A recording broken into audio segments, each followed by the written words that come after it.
Oke, selanjutnya kita akan meneruskan dengan uji korelasi Spearman namanya ya. Nah, kalau uji korelasi Pearson tadi itu kalau variabelnya adalah numerik ya, dengan nilai aslinya tadi ya, berat badan dipakai berat badan aslinya berapa, tinggi badan, maaf, tekanan darah tadi berapa tekanan darahnya dalam angka aslinya, data asli ya. Oke. Nah, sekarang kalau datanya kita punya numerik tetapi dia tidak mengikuti distribusi normal gitu. Ya, maka yang bisa kita lakukan adalah uji korelasi Spearman namanya. Atau data kita adalah data kategori, ya. Nah, eh, dalam hal ini Spearman ini berarti masuk ke dalam kategori uji non parametrik. Kalau tadi Pearson itu adalah uji parametrik, kalau ini non parametrik ya. Nah, seperti saya pernah sampaikan dahulu bahwa uji non parametrik itu dasarnya adalah ranking. Dasarnya adalah ranking ya. Jadi bukan nilai asli. Tadi saya contohkan di awal, berat badan untuk yang uji Pearson ya, berat badan kita pakainya angka aslinya. Kemudian tekanan darah kita pakai angka aslinya. Tapi kalau uji Spearman ini yang non parametrik yang kita gunakan adalah rankingnya. Jadi misalnya berat badan 70 kg, itu yang kita pakai bukan bukan 70-nya, tapi nilai 70 itu ada di ranking berapa dari kumpulan data itu gitu. Misalnya yang paling berat adalah 90 kg, kemudian nomor 2 70 kg gitu ya. Berarti nomor 2 70 kg itu ranking 2, maka yang dipakai adalah ranking 2 itu, bukan nilai 70-nya. Itu prinsipnya itu ya. Jadi kalau dikatakan uji uji non parametrik ini relatif lebih tidak akurat dibanding parametrik karena dia menggunakan rankingnya ya. Kemudian sama juga untuk uji korelasi Spearman ini yang dihasilkan adalah koefisien korelasi yang berupa angka yang lambangnya adalah rho ya, rho ya. Dan sama dia juga akan memperlihatkan arah dan kekuatan hubungan. Kalau ininya sama ya, kemudian besarnya tadi kekuatannya, apakah sedang, apakah lemah dan seterusnya itu sama dengan menggunakan Colton yang tadi. Sedangkan rumusnya kita menggunakan ini ya. Jadi nilai koefisien rho-nya itu eh, rumusnya adalah kita memerlukan data D. D itu adalah selisih ranking antara variabel yang pertama dengan variabel yang kedua untuk masing-masing data individunya. Dan kita kemudian memerlukan N. N itu adalah jumlah sampel tadi sama. Jadi kita hanya memerlukan ini rumusnya ya. Kenapa kita nggak ngitung-ngitung yang lain? Karena memang dasarnya adalah kita menggunakan rank ya. Nah, kalau kita lihat kemudian ada contohnya ya seperti ini. Nah, ini pertanyaan penelitiannya adalah apakah ada hubungan antara nilai mata kuliah A dengan nilai mata kuliah B gitu. Ya. Contohnya adalah nama mahasiswa A ya. Jadi kalau A, B, C, D sampai G ini kita ganti 1 sampai dengan 7 nggak masalah ya. Mahasiswa pertama, kedua, ketiga dan seterusnya sampai ke 7. Itu nggak masalah. Jadi contohnya nama mahasiswa A, nilai mata kuliah A-nya yang kita simbolkan dengan X itu nilainya 72 ya. Kemudian nilai mata kuliah B dengan simbol Y ini nilainya 71. Nah, kita akan melihat apakah ada hubungannya antara nilai mata kuliah A dengan nilai mata kuliah B gini.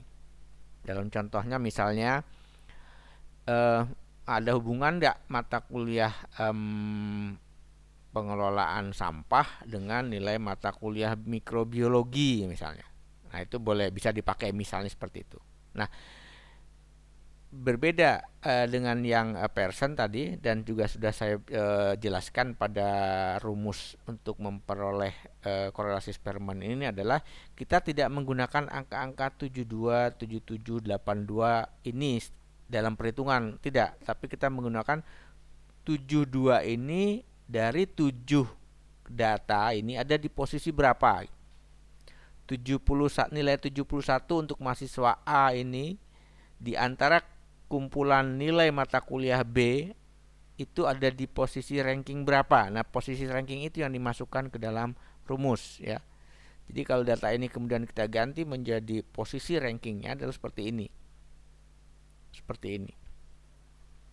Jadi nilai 72 untuk mahasiswa A itu pada nilai urutan nilai mata kuliah A dia ada di ranking ke 7. Berarti nilai paling rendah ya. Sedangkan yang paling tinggi itu adalah nilai milik mahasiswa D yaitu 87 rankingnya adalah ranking pertama. Jadi ini yang dipakai. Ya. Kemudian demikian juga dengan yang nilai mata kuliah B kita ranking dari mulai yang tertinggi sampai dengan yang terendah. Kemudian dari masing-masing ranking ini kita cari selisih rankingnya. Contohnya, misalnya kalau mahasiswa A mata kuliah A-nya ranking 7, mata kuliah B-nya juga ranking 7, maka selisih rankingnya adalah 7 dikurang 7 atau sama dengan 0. Ya.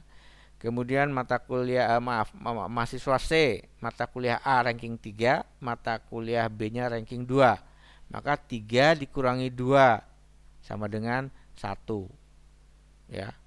Sedangkan untuk yang mahasiswa G 2 dikurangi 3 dapatnya minus 1 gitu. Jadi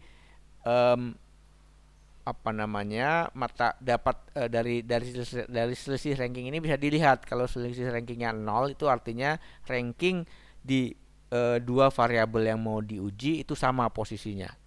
Sedangkan kalau selain 0 maka bisa dilihat perbedaan ranking di antara dua variabel yang mau diuji itu. Ya. Nah kalau di rumus itu kemudian dihitung D kuadratnya gitu. Kenapa harus dikuadratkan? Karena dia harus menghilangkan tanda negatif gitu. Kalau ini dijumlah, ranking ini kita jumlah semuanya, maka 1 dengan minus 1 itu karena hilang ya, sama dengan 0. Maka tidak bisa diolah lagi. Sehingga kita perlu merubah angka minus 1 ini menjadi bentuk positif. Caranya adalah dengan dikuadratkan. Dapatlah ini, sehingga kita dapat selisih rankingnya dikuadratkan dapatnya seperti ini.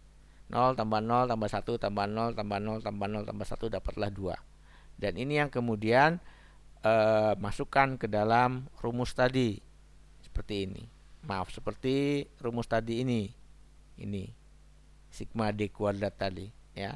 Jadi N-nya kita dapat ya 7. Kemudian selisih rank-nya kita dapat 2 tadi. Kemudian kalau dimasukkan dapatlah R hitungnya untuk korelasi Spearman ini adalah 0,994. Dan kalau dengan manual tadi dengan rumus R hitung ini kita bandingkan dengan R tabel ya, kemudian keputusan penolakan terhadap hipotesis nolnya seperti apa.